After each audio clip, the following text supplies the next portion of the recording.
Hey entrepreneurs, my name is Asanda Ntile. I am a business coach and a business mentor, and I help my clients build and sustain thriving businesses.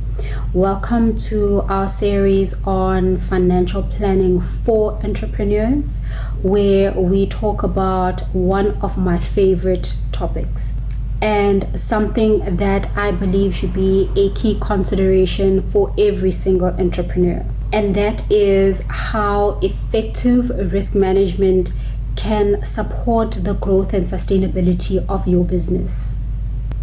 So I spend a lot of time speaking to my clients about business risk, what it is, how you can identify it, and how you can manage it effectively given the resources that you have at your disposal.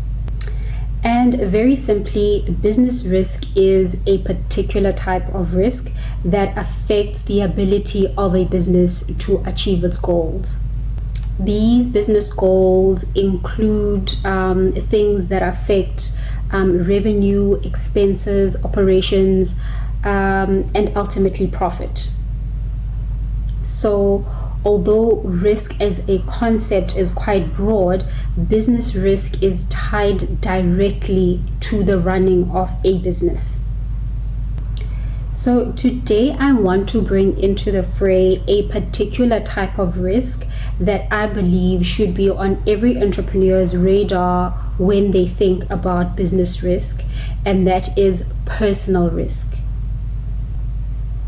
Ordinarily, personal risk pertains to things that would pose a threat to you and your life as an individual. And this could include things that affect your income, your assets, your property in general, your health, and even just your overall well-being.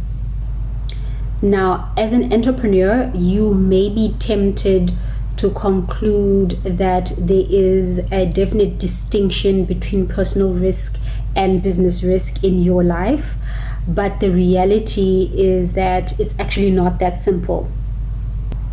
I'm going to put a spotlight on three particular areas that are often overlooked by entrepreneurs when they think about business risk, and that, in my opinion, could have a significant impact on your business ambitions if these are not managed properly and even proactively.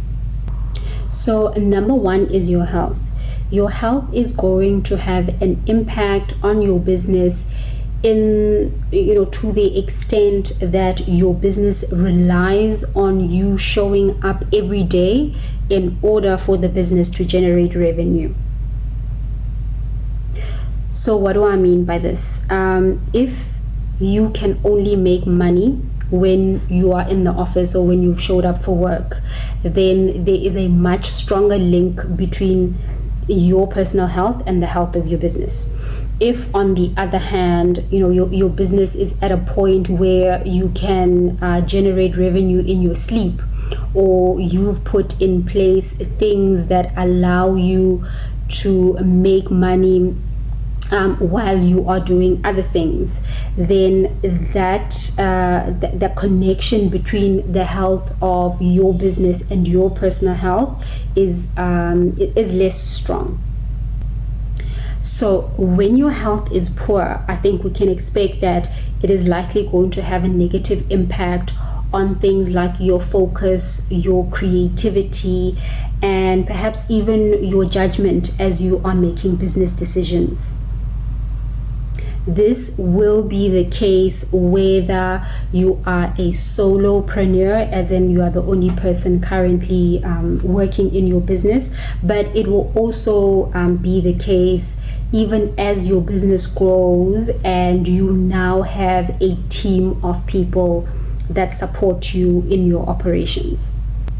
And that is because when you have health issues, this will limit your availability to your team and may even affect their confidence in you and your ability to do your work in that time that you are ill. And the truth is very simply that anything that affects your team's confidence in you is very likely to have a negative impact on their productivity levels. Now, the results of this may vary depending on what you do and I guess the maturity levels of your business. But I think generally what you can expect is that there is likely to be a negative impact on sales, and you might even find that client interactions, client relationships, and client satisfaction levels are also impacted as a result. So when I talk about poor health here, I think it's important to, I guess, make some kind of distinction, right? This could be, serious things like you becoming gravely ill, you being hospitalized, perhaps you being disabled, whether temporarily or permanently. But it can also be things that entrepreneurs don't take as seriously, such as stress, fatigue, lack of sleep, and anything that could effectively lead to some level of burnout. And I think an important warning for entrepreneurs here is release the urge to work without stopping, without resting. Okay, there is no honor in being burnt out. So don't wear burnout as some kind of badge, something that you are proud of. If you don't take care of yourself, you best believe that it is going to have a negative impact on your business operations. So take steps and take intentional steps about taking care of your ability to work in your business as well as on your business. And you do that by taking care of yourself. So when it comes to managing personal risk, don't just look to the big ticket things like getting income protection or medical aid or critical illness or severe illness cover, but it's also in the little things that you do on a daily that become habitual, whether that's physical, psychological, mental, etc. So by taking care of yourself in your personal capacity, you are also protecting your ability to work on your business, and thus limiting any risk that your personal health could have on your business operations and the ability that your business has, to sustain itself over the long term. Okay, so the second area that I want to talk about is your personal finances. And I'm finding that, this is coming up a lot more, particularly because many entrepreneurs will use their personal savings in order to start their business.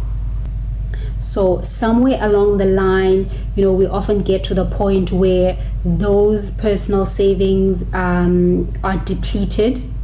And this could happen at a point where maybe the business hasn't started making money, or perhaps the business is starting to generate some kind of income, but that income is not necessarily consistent or is not enough to pay you a salary. So what you are then finding is that because your personal savings have run out and you've pumped literally everything into the business, now the business is starting to make money. The reality is that life will continue whether you have a steady income or not. So many of us will then start using the business finances to cover our own living expenses. So running personal expenses through the business can be problematic for a number of reasons. Okay, one, you can expect that somewhere along the line you are likely to introduce cash flow issues.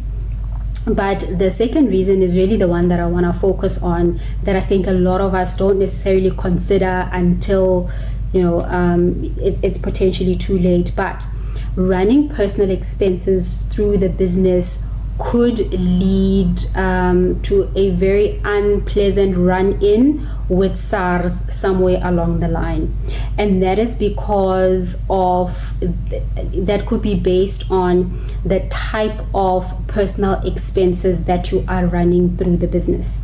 Now, SARS has very clear guidelines about the type of expenses that can be classified as business expenses, and everything else that is not is likely to get you in trouble with SARS should there be an audit at any point.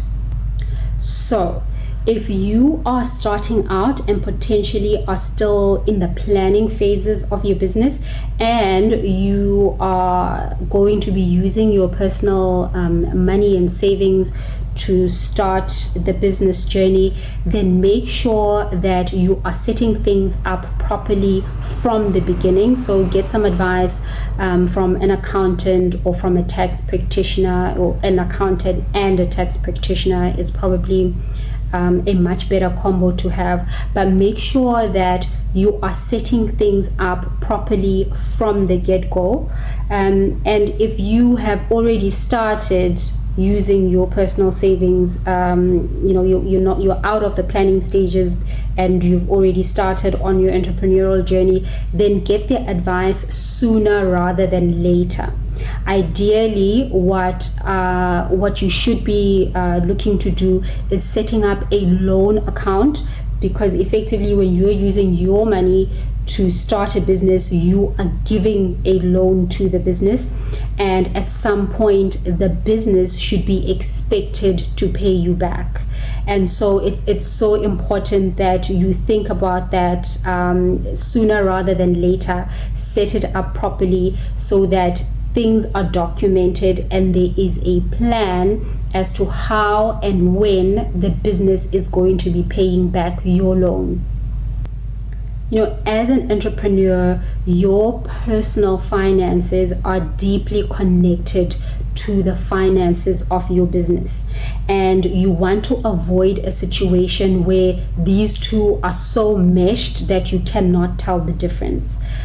So I encourage you, as early as possible, right up front, if at all possible, have clear plans and structures in place, so that even when these two things come together, you are very clear that, at what point are they going to start diverging and what will trigger that divergence. Ultimately, because there is this I think connection, you want to ensure that your personal finances, or the state of your personal finances, does not compromise your business operations, but equally that you having loaned money to your business does not compromise your personal financial well-being to such an extent that you and your family are now put at risk because of all the money that you've pumped into your business, and there isn't necessarily a clear plan as to how the business is going to compensate you in the future for that. And if you don't know where to start, then I encourage you to get professional advice. I know it's very tempting for entrepreneurs, especially in the beginning phases, because resources are limited and you want to save as much money as possible, to think that you should be doing everything on your own. But there are some things that are very specialized and very technical and require to be done properly, and therefore should be outsourced. And the area of finances and tax planning is one such area. So please get professional advice as soon as is possible. So the third and final area that I want us to talk about is your reputation, because, ladies and gentlemen, trust is currency. As an entrepreneur, it is likely that you are the face of your business. And this means that clients, business partners, investors, and even the general public are going to judge your business brand based on what you do and how they perceive your character. The truth is that people buy into you before they buy what you are selling as a business. Now, the consideration here could be something as simple as just be a nice person, right? If you are mean to friends and family, don't expect them to, one, buy what you're selling, or two, refer you to their friends and their extended family, etc. People do business with people that they like. End of story. People do business with people that they trust. If, for instance, your behavior on social media platforms is unbecoming, then you should expect that could potentially lose you, clients, business deals, funding opportunities, etc. And that is simply because stakeholders are very careful about who they associate with, and clients are very particular about who gets to have access to them and their money. In today's digital world, we are more connected than ever, and news travels fast, particularly bad news. A single incident can go viral in a matter of hours, and something can have a negative impact on your personal brand and totally obliterate your business brand at the same time. And that is something that you want to avoid. So how do you avoid that? Simple. Be more intentional about what you put out there and how you put yourself out there. Make sure that who you are in your real life is not incongruent to the values of the business that you are working so hard to build. You can effectively wipe out all of the gains that you've made in the business arena simply because of something that you were doing in what you considered to be, after hours in your spare time. Okay, so we've gone through 3 things that I believe can bring the world of personal risk and business risk a lot closer together. And these are just 3 things that I think entrepreneurs need to think a lot more about when they are considering business risk. So this list of 3 things is by no means exhaustive, right? The things that are relevant to you and your business could look a little bit differently depending on what you do and how mature your business is, what industry you work in. And I guess also just how secure you are in other personal areas of your life as well as your business. And I think, also worth mentioning is that the extent to which any of these 3 things in your personal life will affect your business risk is also just going to depend on your particular context.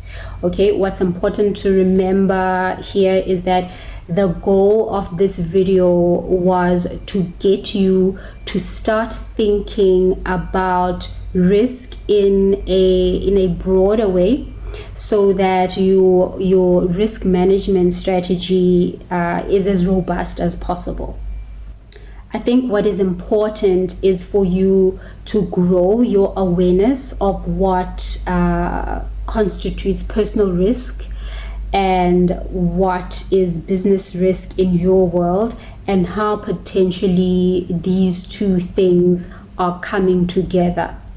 You need to find a happy medium between how you manage personal risk versus how you manage business risk for your particular context, regardless of where you are in your entrepreneurial journey.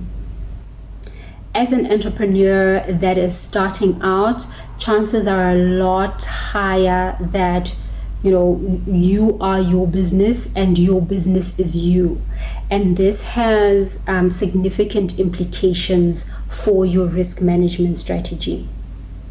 But even as you become more seasoned on your entrepreneurial journey, I think it's important to know that you are not off the hook either. There is always a chance that personal risk can very quickly become business risk, particularly when we think about things that are going to affect the financial stability of your business, as well as any actions that you take or decisions that you make that have an impact on business continuity, because ultimately that's going to speak to both the growth and the sustainability of your business over the long term. The ultimate goal is to build a business that can, one, survive, and two, thrive without you. But until we get to that point, it is so critical for you to understand what are the things that can impede your ability as an entrepreneur to get your business where you need it to go. And this understanding cannot happen without clarity on how business risk is impacted by personal risk in your life. So a business risk landscape that doesn't take into consideration your personal risks, what they are, and how to manage them is incomplete. You need to know personal risks and how they relate to business risk so that you can plan accordingly. Now, I would love to hear what personal risks are in your orbit and how they are impacting your business risk landscape as well as considerations. So that would be how you're thinking about them and how you are integrating them into your overall risk management strategy. So please let me know by dropping a comment down below, and while you are there, I would also like to hear from you about what other topics that you would like to cover that would be helpful for you in your entrepreneurial journey as you grow your business, as you look to taking on activities that are going to sustain your business going forward. I look forward to hearing from you. Until next time, keep building those businesses and keep thriving.